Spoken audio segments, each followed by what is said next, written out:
할렐루야. 네. 오늘도 귀한 성일 은혜의 자리에 나오신 여러분들을 환영하고 축복합니다. 한 주간도 여러분 승리하셨죠? 네. 힘들고 어려운 우리의 주위를 둘러싼 환경들이 코로나와 또 무더위 가운데서 살아왔지만은 우리 예수님께서 힘주셔서 여러분을 승리케 한 줄로 믿습니다. 오늘 이 예배 자리에 나오신 거 보니까 다 승리하신 줄로 믿습니다. 네. 우리 좌우의 분들과 이렇게 한번 인사하시죠. 오늘도 예수 이름으로 승리하시기 바랍니다. 오늘도 예수 이름으로 승리하시기 바랍니다. 네. 감사합니다. 오늘은 내 죄 사함을 받았느니라 하는 제목으로 말씀의 은혜를 나누길 원합니다. 현대인들은 밖으로 드러난 눈으로 볼 수 있는 보이는 질병과 오늘도 씨름하며 살아갑니다. 그런데 모든 병은 그 뿌리가 있습니다. 그 뿌리가 무엇인지 사람들은 전혀 알지를 못합니다. 한의학에서는 모든 병의 뿌리가 마음에 있다 그럽니다. 그래서 병을 다스리려면 마음을 다스려야 된다, 그런 말을 합니다. 그것은 우리 양약에서도 마찬가지입니다.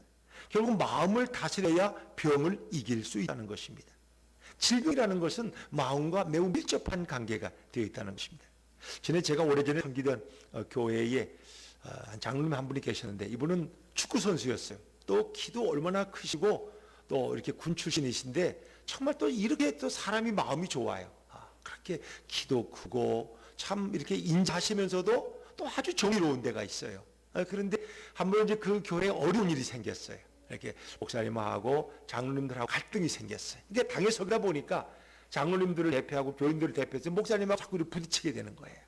이제 그러다 보니까 이렇게 여러분 분란이 일어난 교회 가보셨지만 이게 참 보통 일이, 목사님이 설교하면 내려오라고 그러고 또 목사님 설교 끝나고 가려면 이렇게 붙잡고 서로 이렇게 갈등하고 참 이런 문제가 많은 거예요.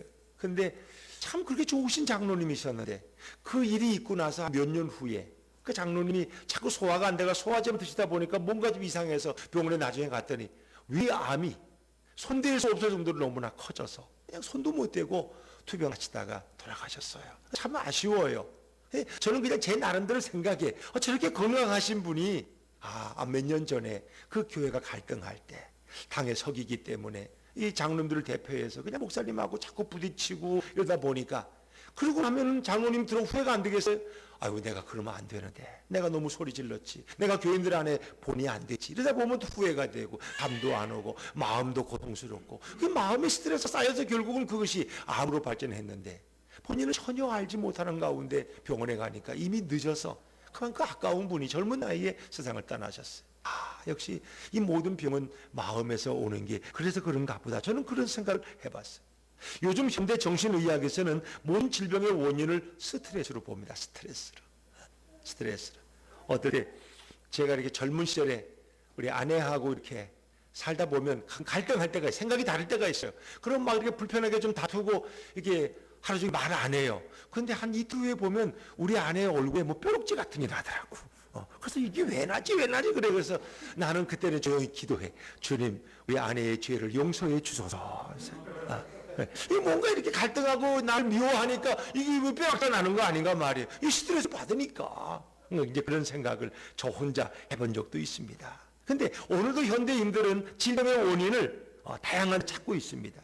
이 질병의 원인을 찾아가는 이 작업은 모든 의학과 과학의 오늘도 사명으로 섬기고 있습니다. 삼고 있다는 거죠. 자, 여러분, 우리는 이 원인이 정말 무엇일까? 성경에서는 이 모든 질병과 인생의 문제의 원인이 어디 있다고 말씀하고 있을까? 오늘 우리가 성경으로 돌아오면 갈릴리 가버나움 한 동리에 한 중풍병자가 살고 있었습니다. 그런 매우 건강한 사람이었지만 어느 날 갑자기 그나 중풍병으로 쓰러지고 말았습니다. 중풍병이라는 건 우리가 자기 몸이 굳어져서 돌처럼 굳어져서 움직이지 못하지 않습니까? 한 가정의 가장이 이렇게 중풍 환자가 되어서 움직이지 못하고 누워만 있으니 그 가세가 어느 정도로 기울어질 것인가, 여러분 상상할 수 있잖아요.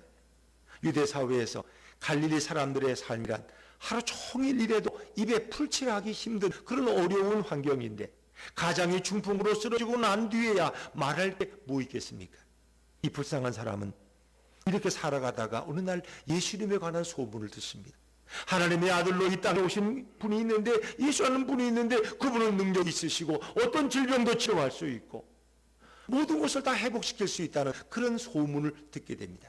그런데 그때부터 그의 마음이 뜨거워지고 막 심장이 뛰기 시작했어요. 사람들도 어떤 소식을 들어 맞아 그거야. 내가 그걸 몰랐네. 이렇게 깨달을 때가 있어요. 뭐가 이 사람 마음이 흥분되기 시작하는 거예요. 마음이 두근두근거리고 그 마음에 믿음이 생기는데 내가 예수 앞에 가면 예수님을 만나면 내 병을 치료할 것 같다는 이 믿음과 확신이 막 샘솟듯 일어나기 시작했어요.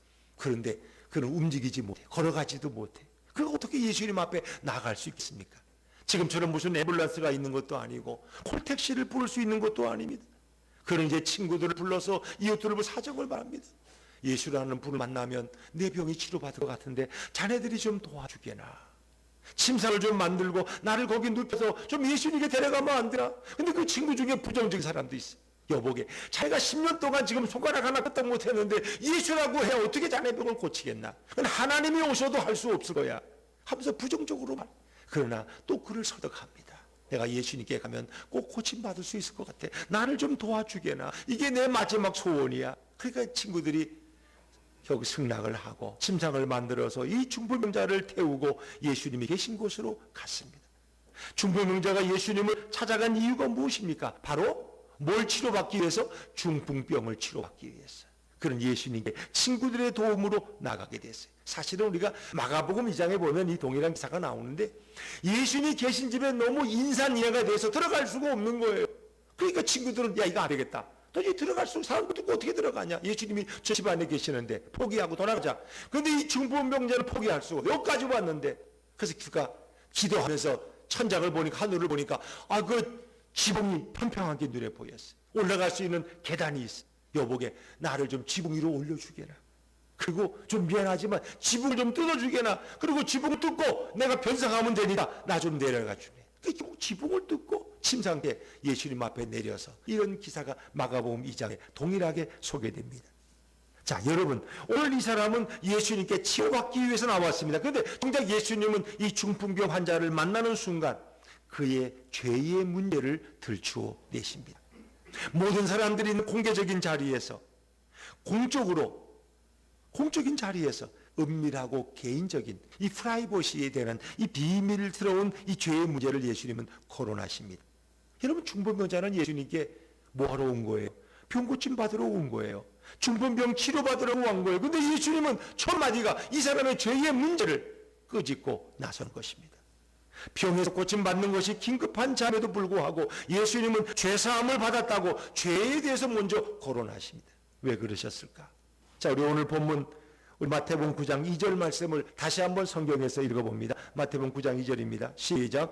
침상에 누운 중풍병자를 사람들이 데리고 오거늘 예수께서 중풍병자에게 이르시되 작은 자야 안심하라 내 죄 사함을 받았느니라. 아멘. 내 죄 사함을 받았느니라. 이 말씀을 말씀하시다. 여러분 중풍병자는 죄 사함 받고 싶어서 예수님께 나온 것이 아닙니다.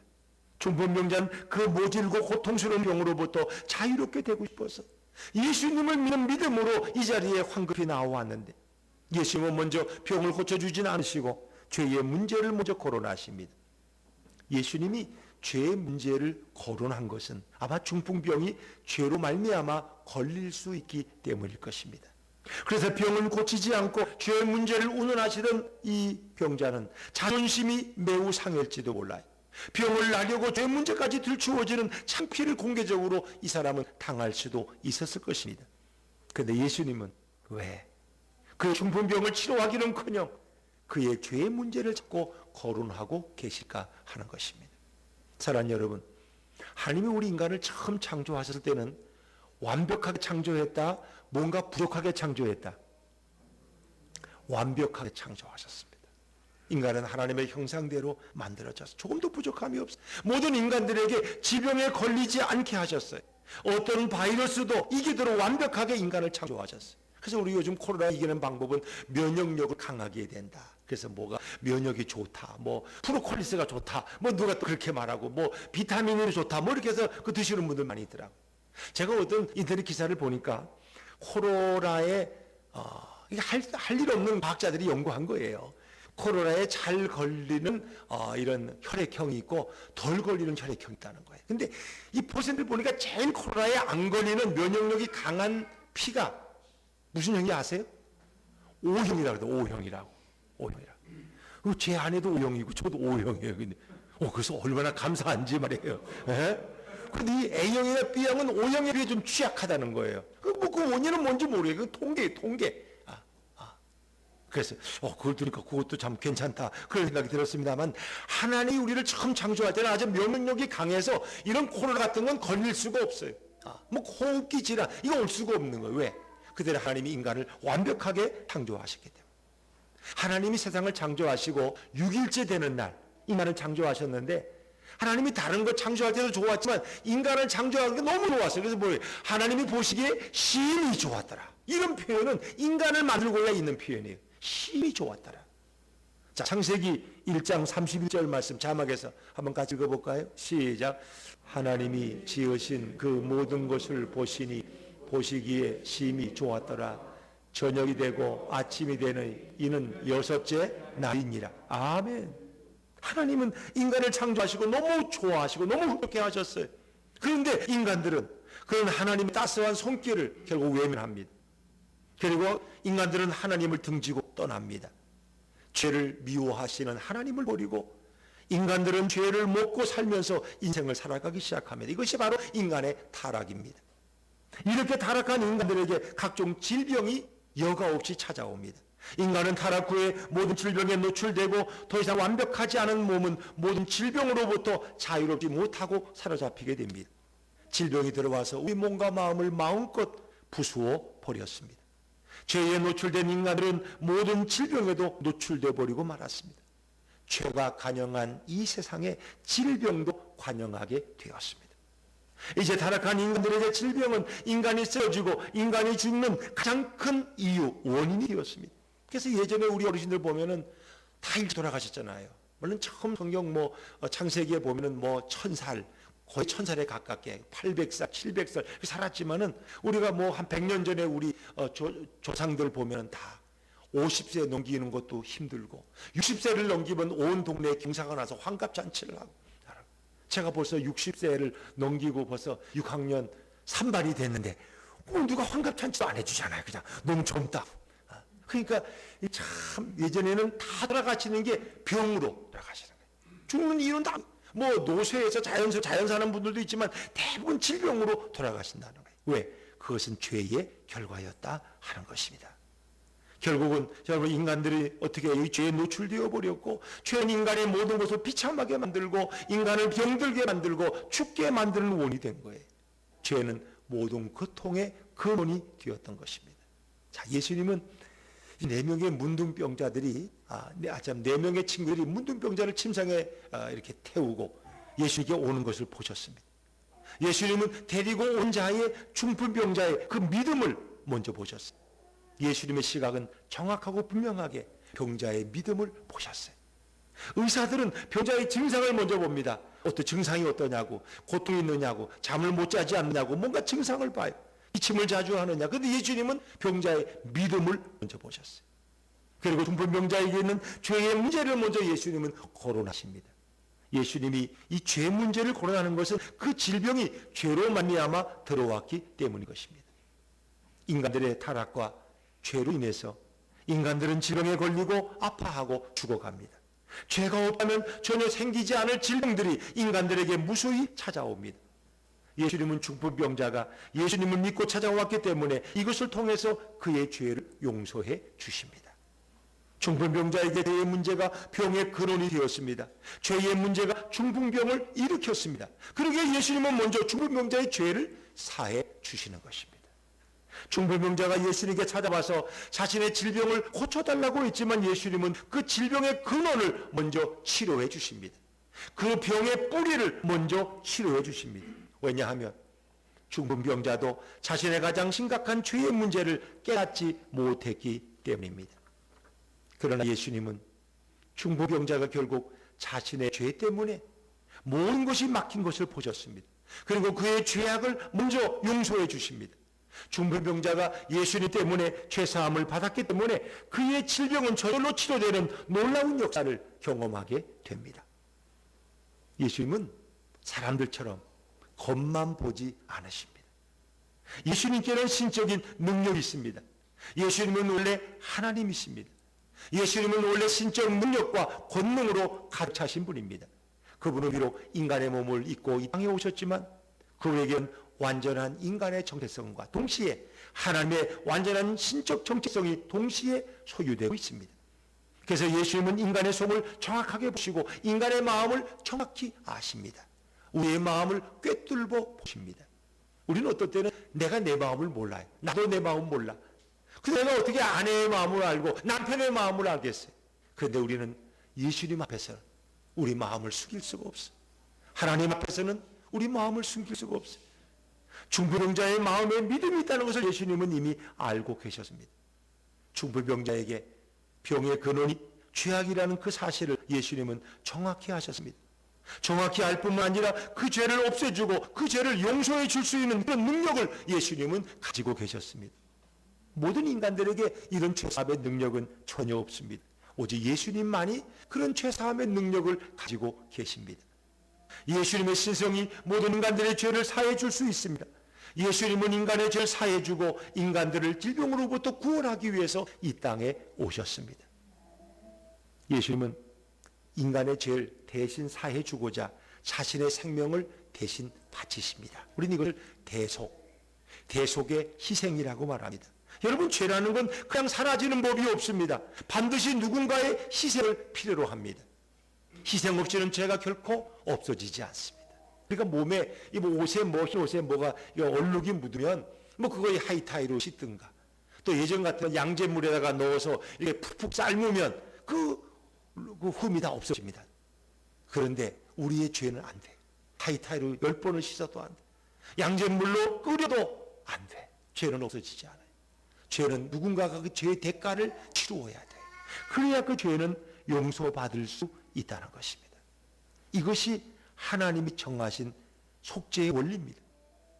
희생 없이는 죄가 결코 없어지지 않습니다. 예수님은 중풍병자를 살리시고 자신이 대신 그 중풍병자의 모든 죄악을 다 짊어지신 줄로 믿습니다. 중풍병자를 그 침상에서 살리고자 일으키고자 예수님이 대신 십자가에 달리십니다. 예수님은 죄인들의 죄를 용서하시고 그들의 병을 고쳐줄 때마다 예수님은 그 모든 죄악과 질병을 다 짊어지시고 십자가에 매 달리셔야만 했습니다.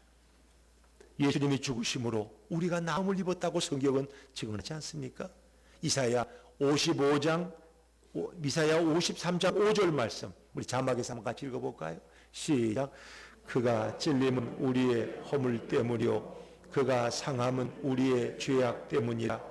그가 징계를 받음으로 우리는 평화를 누리고 그가 채찍에 맞음으로 우리는 나음을 받았도다. 아멘. 예수님이 상함은, 예수님의 몸에 차례 찔림은 우리의 죄악 때문, 그가 채찍에 맞음으로 우리는 질병에서 나음을 입었다고 성경은 증언합니다.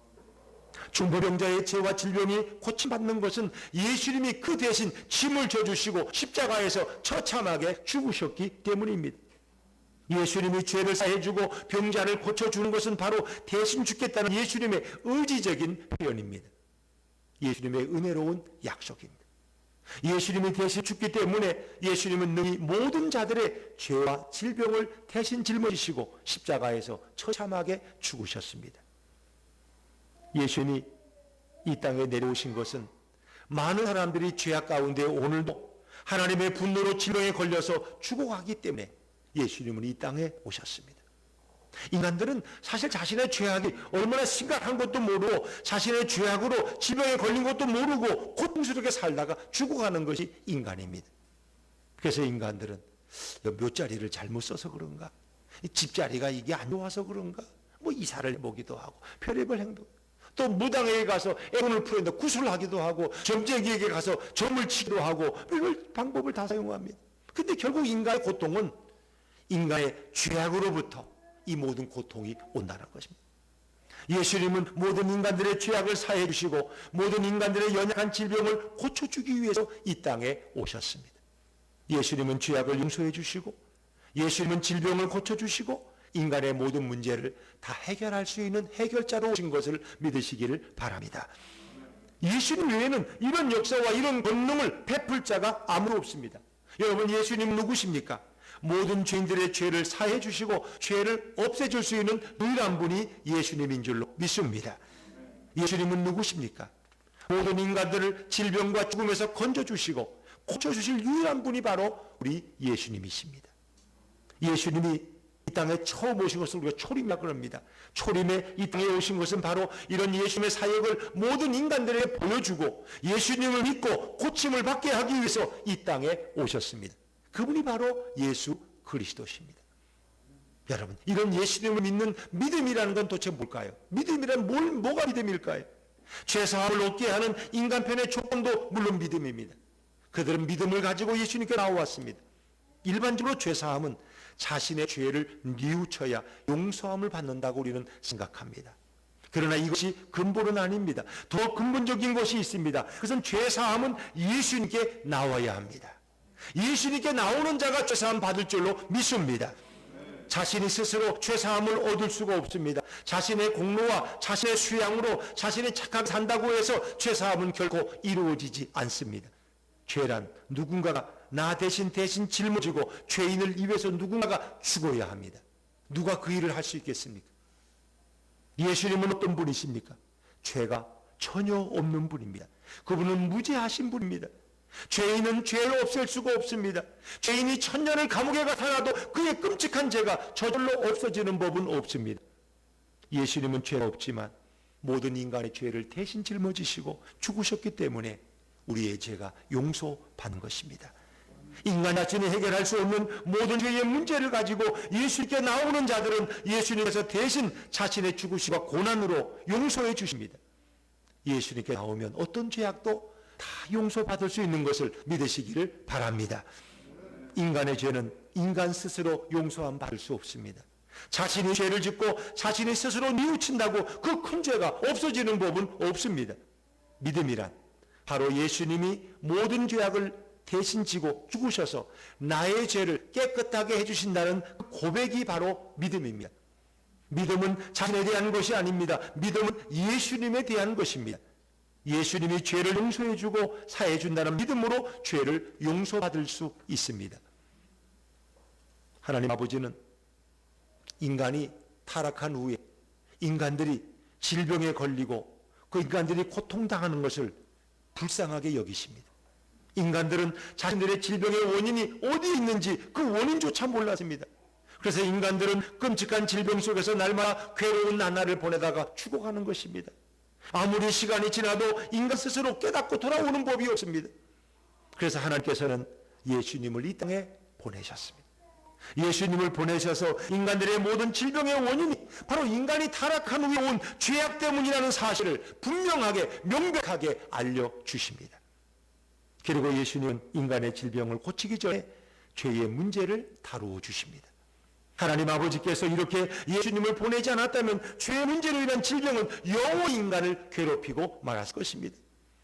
그러나 하나님 아버지께서 예수님을 이 땅에 보내셔서 인간의 죄 문제를 용서해 주십니다. 인간의 나약한 질병도 고쳐주십니다. 성경은 인간의 죄악으로 인하여 땅이 벌을 받고 인간에게 고통이 찾아온다는 것을 여러 군데에서 증거하고 있습니다. 여러분 생각해 보세요. 다윗 왕 때 다윗 왕이 해서는 안 될 일을 했어요. 그게 뭐냐 하면은 국민의 숫자를 계수했습니다. 하나님은 숫자를 세지 말라 그랬어요. 왜? 우리 군대의 숫자를 세고 국민의 숫자를 세면 야 우리 군대가 이렇게 많아? 내가 대단한 나라의 왕이네. 자기가 교만해지고 하나님을 의지하지 않는다는 거예요. 그래서 계수하지 말라고 했는데 다윗이 그냥 그걸 잊어버리고 계수를 해버렸어요. 근데 하나님이 진노하셨어요. 그래서 그 이스라엘 온 땅에 역병이 몇 개월 동안 임해서 많은 사람이 죽었어요. 이 역병이라는 게 지금으로는 전염병이 콜로라예요, 여러분. 똑같은 얘기. 엘리야 예언자가 활동하던 시절에 북이스라엘 아합 때 그의 분 이세벨과 함께 바알과 아세라 신상을 섬기고 하나님을 등졌어요. 하나님의 선지자들을 다 죽였습니다.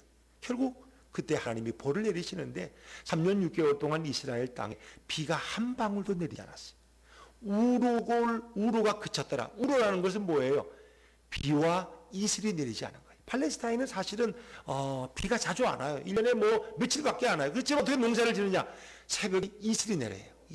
이슬 노자예요. 그런데 이슬마저 내리지 않으면 농사를 전혀 질 수 없다는 거예요. 이게 바로 이스라엘이 받은 징계예요. 하나님 아버지는 이렇게 인간의 죄의 문제를 해결하기 위해서 예수님을 이 땅에 보내시게 된 것입니다. 여러분, 오늘 우리 중풍병자를 한번 생각해 보세요. 그는 자신의 모진 질병으로부터 고침을 받고 싶어서 예수님을 찾아왔습니다. 만약 이 사람이 예수님에 대한 소문을 듣지 못했더라면 중풍병은 내 팔자야, 내 운명이야, 네가 살다가 죽는 게 내 팔자로 어떡해, 난 이렇게 불행해지도록 나는 이렇게 팔자 이래.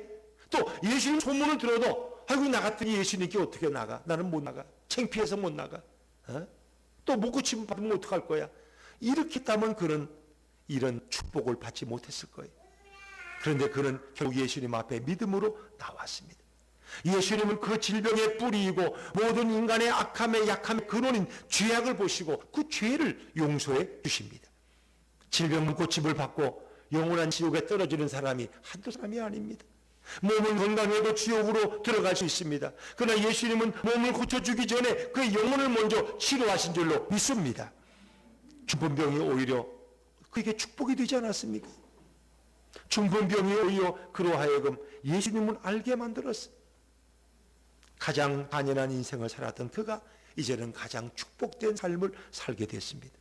이 세상의 구원자이신 예수님을 만나게 되었습니다. 영원히 천국을 사모하는 자로 그는 변화되었습니다. 중풍병이 오히려 예수님을 만나서 천국으로 가는 길잡이가 된 줄로 믿습니다, 여러분. 그러면 한번 여쭤볼게요, 여러분. 이 사람이 중풍병 걸린 것이 축복이에요, 저주예요? 결과적으로 축복입니다. 남들이 보기엔 저주받았다, 저 불행하다, 죄 어떻게 저렇게 재수가 없냐 그러지만은 이건 축복이에요. 예수님을 만나서 그 영혼의 죄가 용서받고 천국 백성이 되었어요. 그리고 육체의 질병도 치료받았으니까 그가 중풍병 걸린 건 축복 중에 축복지. 만약 그가 중풍병이 없었다면 건강하게 살다가 바람 피우고 방탕하게 살다가 결국은 어떻게 됐어요? 지옥 갔어요. 오늘 세례받는 장인선 성도님 대리점도 하시고 옛날엔 3천만 원짜리 오토바이도 타고 이렇게 전국을 돌았는데 그때가 행복했어요? 지금이 더 행복해요? 그렇잖아요. 그 대리점 하다가 망했다니까요. 그때 우유 대리점 하다가 망해가지고 이제 지금 이렇게 버스 기사가 되셔서 이렇게 많은 승객들을 오산서 동탄까지 휘날리는데 얼마나 좋은 버스 선교사가 된 거예요. 하루하루 감사한 거예요. 그때 그 대리점 하다가 잘 됐으면 그때 바람 나가지고 또 딴 살림 채렸을지도 몰라요. 죄송한 얘기지만. 그러나 이렇게 하나님이 꺾으셨기 때문에 예수를 알게 되고 오늘 세례받는 이 축복을 누리는 거예요. 얼마나 감사해요. 여러분, 이 사람에게 중풍병이 오히려 축복이었다는 거예요. 중풍병이 예수님을 만나는 건널목이 되었습니다. 영혼도 몸도 고침받는 놀라운 축복을 경험하게 된 줄로 믿습니다. 예수님이 이 땅에 오셔서 모든 질병으로 인하여 고통받는 자들에게 그 병의 원인을 알려준 거예요. 결국 모든 질병의 원인은 죄 때문에 일어난 것입니다. 질병에서 노임을 받고 질병에서 건강하게 되려면 먼저 예수님을 믿어야 할 줄로 믿습니다. 예수님을 믿는 것이 약이 되고 치료가 되고 고침을 받고 튼튼하게 되는 뿌리가 되는 것입니다. 예수님이 이 땅에 오셔서 이렇게 병자들을 고치기 전에 죄의 문제를 먼저 해결하지 않으셨다면 어떤 인간들도 자신의 죄의 심각성을 알지 못했을 것입니다. 그래서 이 죄를 깨닫는 자가 가장 행복한 자라요. 오늘 우리가 교동문 할 때 그런 말씀이 있었는데 시편 30편 1절 말씀이에요.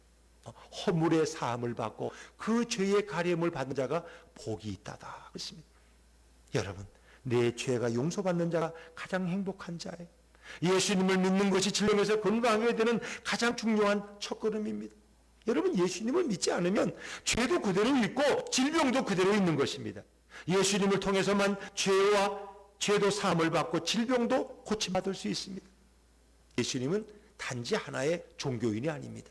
그는 천지를 창조하신 창조주 하나님인 것을 믿으시기를 바랍니다. 그분의 손 안에서 모든 인생은 새롭게 창조되어지는 것입니다. 완전한 피조물로 바뀌는 것입니다. 그러니까 예수 앞에 오면은 하나님이 처음 세상을 흑암 가운데 창조한 것처럼 그의 인생을 새롭게 창조하는 거예요. 고린도후서 5장 10절에 보면 뭐라 그래? 누구든지 그리스도 안에 있으면 새로운 피조물이라. 보라, 이전 것은 지나갔으니 보라, 새 것이 되었도다. 이 새 것이 되었다는 것은 창조의 새 것이 되었다는 거예요. 이게 하나님의 축복이에요. 이것은 주님의 재림으로 모든 것이 완성되는 시점을 우리는 기다리고 있습니다. 이 주님이 재림하실 때 우리는 어떻게 해요? 다 신령한 몸을 입는 거예요. 신령한 창조의 새 몸을 입고 영원히 썩지 않는 불멸의 몸을 입고 우리는 주님과 함께 영원한 천국에 들어가게 될 줄로 믿습니다. 예수님은 이 땅에 오셔서 성도들의 모든 죄를 사해 주시고 모든 질고와 아픔과 질병들 다 고쳐주기 원하셨습니다. 예수님 시대 때만 이런 역사가 일어난 것이 아닙니다. 지금도 예수님을 따라서 역사하시고 우리의 모든 죄를 용서해 주시기를 원하십니다. 우리가 예수님께 믿음으로 나오다면 우리가 어떤 자신의 죄악을 고백하면 어떤 죄악도 다 용서받을 수 있습니다. 어떤 과거의 허물도 다 용서받고 예수님의 성도의 모든 연약한 것들을 다 치료하시고 고쳐주십니다. 우리 요한일서 1장 8절 9절 말씀 한번 자막에서 읽어볼까요? 시작. 만일 우리가 죄가 없다고 말하면 스스로 속이고 또 진리가 우리 속에 있지 아니할 것이요 만일 우리가 그는 미쁘시고 의로우사 우리 죄를 사하시며 우리를 모든 불의에서 깨끗하게 하실 것이요. 아멘.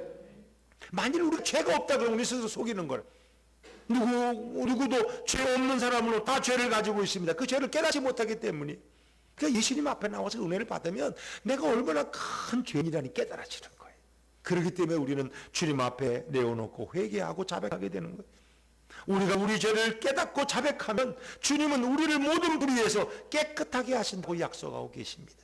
요한일서 1장 7절 말씀 자막에서 한 번 더 읽습니다. 시작. 그가 빛 가운데 계신 것 같이 우리도 빛 가운데 행하면 우리가 서로 사귐이 있고 그 아들 예수의 피가 우리를 모든 죄에서 깨끗하게 하실 것이요. 아멘. 그 아들 예수의 뭐가? 피가. 그 아들 예수의 피가 우리를 모든 죄에서 깨끗하게 하실 것이라고 성경은 증언합니다. 저와 여러분은 예수 그리스도의 보혈로 예수님의 피로 정결함을 입은 것을 믿습니다. 여러분 메시님을 믿느냐 안 믿느냐는 인생을 사는데 매우 중요한 것입니다. 오직 창조주이시고 성도의 모든 죄악을 담당하신 예수님만이 성도의 모든 것들을 다 해결해 주실 수 있습니다. 우리는 예수님을 통해서 영원히 아프지 않고 예수님을 통해서 영원히 병들지 않고 예수님을 통해서 영원히 죽지 않은 그런 인생을 살 줄로 믿습니다. 이런 인생은 예수님을 믿음으로 죄사함 받은 자만이 가능합니다. 이런 삶을 주시는 예수님께 우리는 늘 감사해야 할 것입니다. 오늘 보면 마태복음 9장 2절에 예수께서 저들의 믿음을 보시고 그들의 믿음을 보시고 그랬습니다. 예수님께 나오는 믿음, 예수님께 나오는 그가 내 모든 질병을 치료하시리라는 그 믿음이 중풍병자의 인생을 변화시켰습니다.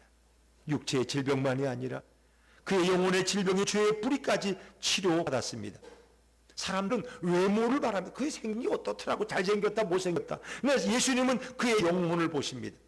사람들은 그의 학벌과 환경을 보지만 예수님은 그의 중심을 보시고 그의 믿음을 보십니다. 믿음으로 예수님께 나와 예배하는 자마다 예수께서는 그의 인생을 변화시켜 주십니다. 이 히브리서 11장을 우리가 보통 믿음의 장이라고 부르죠. 고린도전서 15장을 우리가 부활장이라고 부르고 고린도전서 13장을 사랑장이라고 불러요. 그런데 히브리서 11장은 믿음의 장. 왜? 믿음으로 살아간 사람들의 이름 그리고 그들의 간증이 여기 기록되어 있는 거예요. 그들은 믿음으로 하나님 앞에 나와왔기 때문에 그들은 다 변화된 인생을 살 수 있었어요. 믿음으로 노아는 아직 보이지 않는 일에 경고하심을 받아 경외함으로 방주를 준비하여 그 집을 구원하였으니. 여러분 지금 해가 쨍쨍 내려지는데 방주를 만들래. 비가 오면은 홍수를 피하기 위해서. 여러분 사람들은 그거 보고 다 비웃어요. 그러나 노아만은 그 방주를 준비했어요. 지금 무슨 예수님이 이 땅에 재림하셔서 신발하신다는 사람들을 비웃어요. 아니 나라 지금 사는 세상은 더 좋아지는데 이제 코로나만 없어지면 외국 여행도 가야 되고 할 일이 많고 더 좋은 세상인데 무슨 예수님이 재림의 심판. 그 믿는 사람 별로 많잖아요. 노아의 시대도 마찬가지. 무슨 홍수가 나 이렇게 해가 쨍쨍 내리치는데 노아는 믿음으로 100년 동안 방주를 준비했어요. 그때 100년이 되네 하늘이 열리고 비가 내리고 밑에서 샘이 터졌는데 한 달 만에 온 세상이 다 물에 잠기고 말았어요. 노아는 믿음으로 순종했기 때문에 그 가족을 구원할 수 있었어요. 아브라함은 시험을 받을 때 믿음으로 이삭을 드렸습니다. 하나밖에 없는 외아들을 하나님께 드렸어요. 그들이 하나님이 그 이삭을 물론 살리시고 그를 축복하셔 이삭이 믿음의 그 씨가 되게 하셨어요. 믿음으로 이스라엘 백성은 7 동안 여리고를 도니 성이 무너졌다. 아니 하루 한 바퀴 성을 7 동안 도르래. 이런 미친 짓을 이 더운데 왜 시켜? 그러나 이스라엘 백성은 믿음으로 순종했더니 그 견고한 여리고 성이 맥없이 허물어져 버리고 말았다는 것입니다. 믿음으로 기생 라합은 정탐꾼을 평안히 영접했으므로 순종하지 아니한 자와 함께 멸망하지 아니했다 그랬어요. 이 기생 여리고의 기생 라합 그 시대에 가장 밑바닥에 사는 여인이었어요. 그러나 그는 믿음으로 그런 이스라엘 군인들을 영접했기 때문에 그는 다윗 왕의 조상이 되고 훌륭한 축복을 받지 않습니까, 여러분? 믿음이라는 게 이런 거예요. 출애굽기 12장에 보면은 이스라엘 백성이 애굽에서 나오기 전에 10가지의 재앙을 이제 경험하게 되는데 그 10번째 재앙이 장자의 죽음이에요. 장자의 죽음. 근데 여러분 보세요. 이 어느 마을에 두 마을이 있습니다. 하나는 바로라는 건 왕이라는 뜻이에요. 그러니까 애굽의 바로 그러면 애굽의 왕을 얘기하는 거예요. 여러분 어떤 분은 바로가 누구 이름인지 아는데 그게 애굽의 왕은 다 바로라고 부르는 거예요. 그렇게. 근데 그 바로의 왕궁에도 장남이 있어요. 그는 이제 왕이 될 사람이에요. 왕자죠. 그리고 그 왕궁 옆에는 귀족들의 집이 또 이렇게 출비하게 기와등처럼 잘 지어져 있어요. 그리고 거기에는 그들이 장자들이 자랑하는 장자들이 열심히 살아가고 아마 어찌 보면 우리 한국에서는 이 시대에 강남 같은 곳인지 모르죠. 부자들이 모여 사는 곳.